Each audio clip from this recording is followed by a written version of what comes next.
சின்ன சேனலுக்கு எதா இருந்தாலும் அது கொஞ்சம் ஆதரவு கொடுங்க. உங்க பொண்ணான கையை கொண்டு அந்த பெல்லில் தட்டிடுங்க. அவங்களுக்கு சப்ஸ்கிரைபர் 5 10 ஏறுனா அவங்க மனசு சந்தோஷப்படும். அவங்க வீடியோவும் பாருங்க.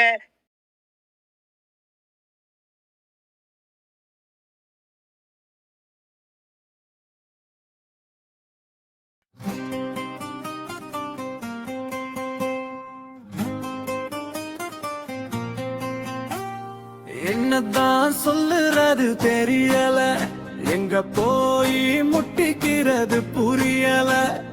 ரத்தத்தின் ரத்தமான ரெட்டையில தொண்டன் எல்லாம் யாரு பக்கம் சாயிறது விளங்கல.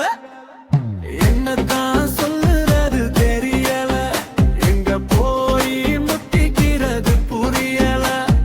ரத்தத்தின் ரத்தமான ரெட்டையில தொண்டன் எல்லாம் யாரு பக்கம் சாயிறது விளங்கல. தருமயுத்தம் செய்ய போன OPS பின்னாடி போறதா, அம்மாவின் வளர்ப்பு மகன் தினகரனின் அமமுகவுக்கு போறதா, ஒண்ணுமே புரியல. என்னதான் சொல்லுறது தெரியல, எங்க போய் முட்டிக்கிறது புரியல. ரத்தத்தின் ரத்தமான ரெட்டையில கொண்டன் எல்லாம் யாரு பக்கம் சாயிறது விளங்கல.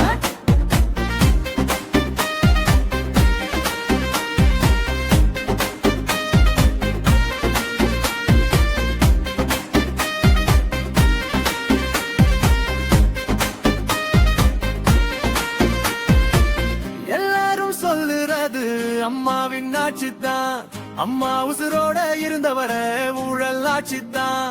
சாகாம இருந்தா சசிகலாவோட பெங்களூர் சிறையிலே ஒவ்வொரு பெருன அம்மாவுக்கும் கடிதான். ஆனாலும் சொல்லுறா அம்மாவின் ஆட்சின்னு என்னன்னா சொல்லுறதோ தெரியல. எங்க போய் முட்டிக்கிறது புரியல. ரத்தத்தின் ரத்தமான ரெட்டையில கொண்டன் எல்லாம் யாரு பக்கம் சாயிறது விளங்கல.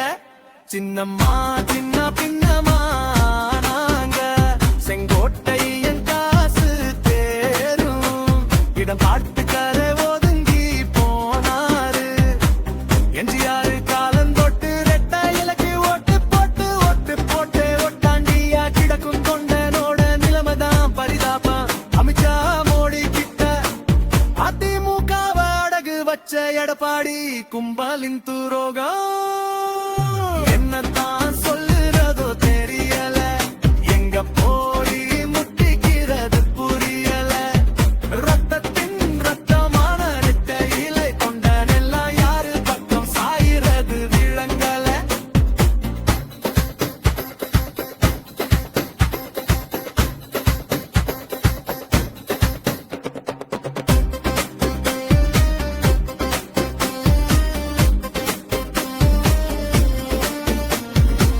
காலில் விழுந்து கிடைச்சது முதல்வர் பதவி, விட்டு கொடுக்க மனசு வருமா எடப்பாடி? சிறைக்கு போன சின்னம்மாவுக்கு வெளியே வந்து பார்த்தா அண்ணா திமுகவை அமித்ஷா திமுகவா மாத்திடுவன்னு சசி நினைச்சு கூட பட்டு இருக்க மாட்டாங்க இல்லையா எடப்பாடி?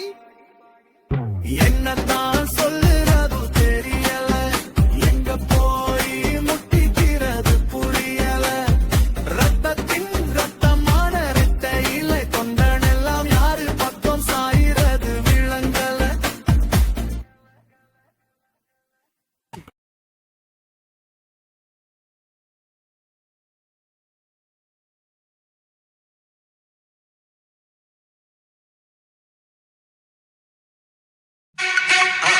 மறக்காம சர்ப்ரைஸ் பண்ணுங்க. தேங்க்யூ.